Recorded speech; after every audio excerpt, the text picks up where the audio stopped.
All right, class. Well, welcome to section 4.3. This is another super short section. As you saw, it's just 2 pages of notes. So let's get through it. So we want to, just as we did with functions in one variable, find the first derivative, second derivative, and so on and so on. Both of them turn out to be very helpful. We haven't used really the third derivative in our computation, but definitely the first and the second. So that's going to be the case here as well with functions of several variables. We will take higher order derivatives, higher order than 2, I should say, just for fun, but really we'll only be using the first and the second derivative in our problems. So what do you think is a second order partial derivative? Obviously, just the same as we did with the functions in one variable. Once you took the derivative of a function, it looks like another function, so we can move on and take its derivative as well. Now the question is, how many second order partial derivatives we have? Well, you guessed it correctly. It's going to be 4. Why? Because from a function of 2 variables, how many first derivatives do we have? Well, 2. Yes. Now, each of these is a function. Each of these has an x and a y in them. Okay. So that means what? Each of these functions, I can go on and take the derivatives of them with respect to x and with respect to y. The question is, how are we going to write this? It's really easy. So we have the function, we're starting with fx. Yes, that's the function whose derivative we're taking. Now I'm going to take the derivative of it with respect to x. And the same thing, I'm going to take the derivative of this function fx now with respect to y. And right here the same, I'm starting with the function fy, and I'm taking its derivative with respect to x, and I'm taking its derivative with respect to y. So we got 4. So that's why I'm saying it gets blown up out of proportions quite a bit. As I had mentioned, if we should have a function of, I'm going to go to the back side, if we should have a function of 3 variables, how many first order derivatives do we have? Well, 3. Each of these will have what? 3 more. So sure enough, we're getting to 9, right? Second order partial derivative. So when we had one variable, it was nice. 1 first derivative, 1 second derivative, that's it. But these, as I said, get blown up exponentially.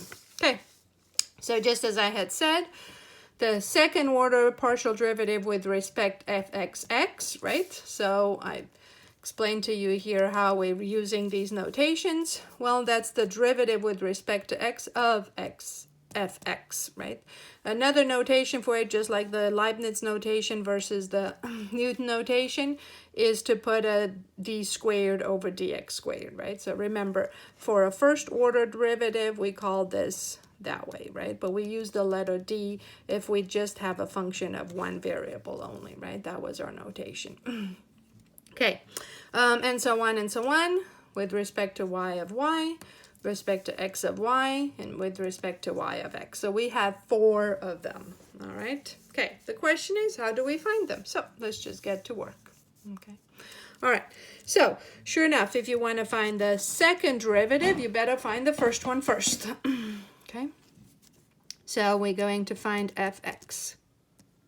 So what's the derivative with respect to x? Well, it's going to be 6x to the second minus 3y, and that's about it, right? There's no more x's in the next 2 terms. Good. Based on this, I will take 2 more derivatives of fx with respect to x, of fx with respect to y. So it's good to finish off one way. So what's the derivative of this new function with respect to x? Well, that's just 12x, right? This doesn't have now an x in it, so we're done. What's the derivative of this same function fx with respect to y? Well, there's no y in here, so that goes to 0, and we get a -3. Good. Okay. Now let's go the other way and find the first derivative back with respect to y. So what's the first derivative with respect to y? Well, there's no y in here. That's going to be a negative 3x. That's what's multiplied to y. Plus 8y. And there's no y here. Good. So we'll take out of this, we'll make 2 more. Oops, fyx. I had something in mind. It's going to tell you next. You'll see in a minute. And fyy. So what's the derivative of this function with respect to x? Well, that's negative 3. Okay. What's the derivative of this function with respect to y? Well, that's 8. Okay. And there you go. Quickly, it doesn't take that long, but yes, we have to find 4 partial derivatives. Or do we? Okay. Now, do you notice anything about these 2 derivatives? Sure enough, they're the same, and that's not by mistake. And it turns out that they will always be the same. Well, always, if we're dealing with continuous functions, which we are, continuous, and I should say differentiable, you have to be able to find the derivative. Differential, okay? So if you have continuous and differential functions, which polynomial functions are, most these polynomials or these functions, even the exponentials are continuous, right? The logs are continuous. We don't have gaps in them, jumps or anything like that. So we don't worry about that. So for any function that we'll be dealing with in this text, you don't have to worry about. Obviously, you can save some time. Once you found fxy, that's the same thing as fyx. You don't have to go through the trouble. And let me just go back here to these definitions. Look at fxy versus fyx. What is that? Is the derivative with respect to x and then with respect to, yes. So it's the derivative with respect to y of fx, which is a derivative with respect to x, right? So just look at this part down here in the denominator, whereas this is the same thing, but in a different order. Well, this is multiplication, yes? Multiplication is commutative. So dy dx, it's the same thing as dx dy. So because multiplication is commutative, we are taking the derivative with the same with respect to the same 2 variables, even in a different order. But again, this being a multiplication, they're equal to each other, okay? So that's not the case here because it's a dx dx, right? So it's with x twice and it's with respect to y twice. Those are different fractions, right? Different functions. So that's why those are not the same, okay? All right. So let's practice some more. As I said, this is a super short section. We're just going to practice a little bit. Once you know how to take one derivative, you know how to take a ton of derivatives. It really doesn't matter. Okay, the only point is that you're going to have to find a whole bunch. Well, maybe not quite so many. So let's find the derivative with respect to x first. Okay, so one more time, let's practice. That's an exponential function. It stays the same, yes? Times, they'll move on to the exponent and take the derivative of this 2x minus 3y with respect to x, yes? So that's just the 2. Plus, the derivative of ln, well, the derivative of an ln is 1 over whatever's inside that natural log. But times, now move in and take the derivative of the inside of it, and that's a 2x. And again, remember, it's a derivative with respect to x. So that's what it is. Now, is there any x in this term? No, there isn't. So we're done. Okay, I'm just going to make this a little bit prettier though. So that's a 2 e to the 2x minus 3y. And then these x's are going to reduce. So plus a 2 over x. Okay, there it is. Okay. Now, where should I go from here? We can find the next derivative. So let's do that. So what is fxx?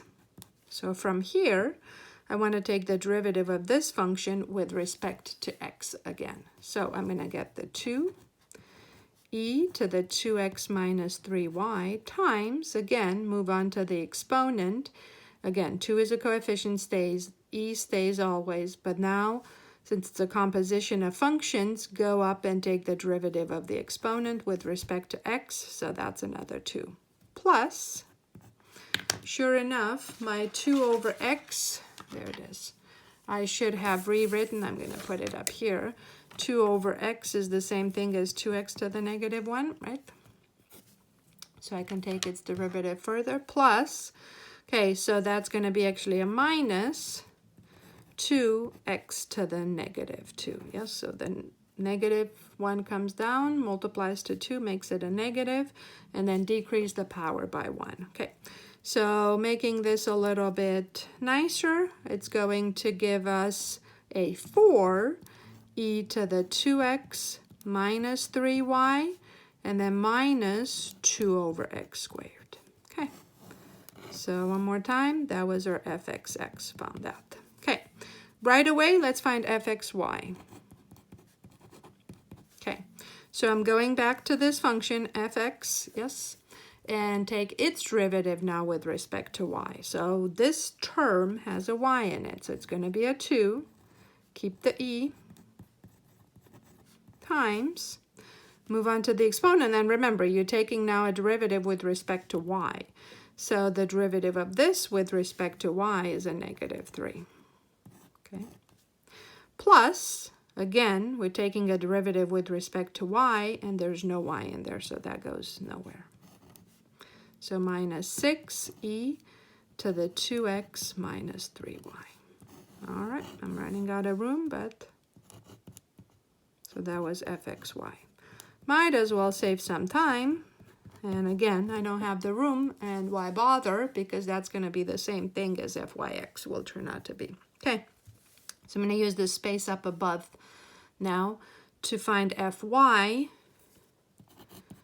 And out of fy, I only still need to find fyy, right? Because we have fyx, it's this guy. Okay, so start back from the beginning, from this function, and take the derivative with respect to y. So it's going to be an e to the 2x minus 3y times, move on to the exponent and take the derivative with respect to y, so that's a negative 3, plus, this actually goes to 0, there is no y in ln of x squared, so I should have said a minus, and the derivative of a log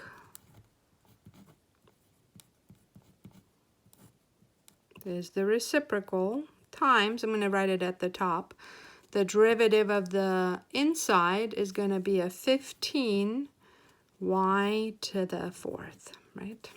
Okay, so I guess that second derivative is going to turn out to be a little messy. Okay, so I better get started. I'm going to write it in a different color. Maybe I need to erase. Okay, so the derivative of this with respect to y again. Well, the first term is easy. You have a negative 3, right, from here, e to the 2x minus 3y times another negative 3, right, from the exponent. So the coefficient stays, e stays, move on to the exponent, take the derivative of that, and that's with respect to y again, right? So that's going to be a negative 3. Now, of course, the reason why I said I know it's going to take me a little bit more is because I have to use the quotient rule here. Yes, there's no other way. So what's the derivative of this? Using the quotient rule. So it's the derivative of the top. So 15 times 4 is 60. Y to the 3rd times the bottom minus, leave the top alone, times the derivative of the bottom. And what's the derivative of the bottom? Well, another 15y to the 4th. Okay, times the bottom squared. Okay. Sure enough, we could distribute all this, make it a little prettier. I don't want to, though. This is just fine. The only thing that I'm going to do is multiply this negative 3 to another negative 3. I don't want to rewrite the whole thing. So that's going to be a 9 out of that. Okay, and that's it. I'm going to leave this one untouched. Okay, you don't have to mess with it. But this is your FYY. So as you see, as we've seen with second derivatives of regular functions of one variable, they can get really ugly really fast. Okay, but we have all the tools to deal with that. Okay, so here I have one more. Find the 4 partial derivatives. All right, well, here it is. So let's see. Let's try fx first. Again, it's a composition of 2 functions. Take care of the outside exponent first, times, move in and take the derivative of the inside with respect to x, and that's a 2. So that's going to be a 10 times 2x plus 3y to the power of 4. Okay. It's up to you if you want to find fyy or fy first, but I'm just going to move on from here and find fxx and fxy. So the derivative of this with respect to x, we'll do the same thing over. So I have the 10 times the 4 that comes down, and it turns into an exponent of 3, times, move in and take the derivative of the inside with respect to x, and that's another 2. So combining this, it's going to be a 10 times 4 times 2. That's going to be an 80 times 2x plus 3y to the third. Boom. Okay.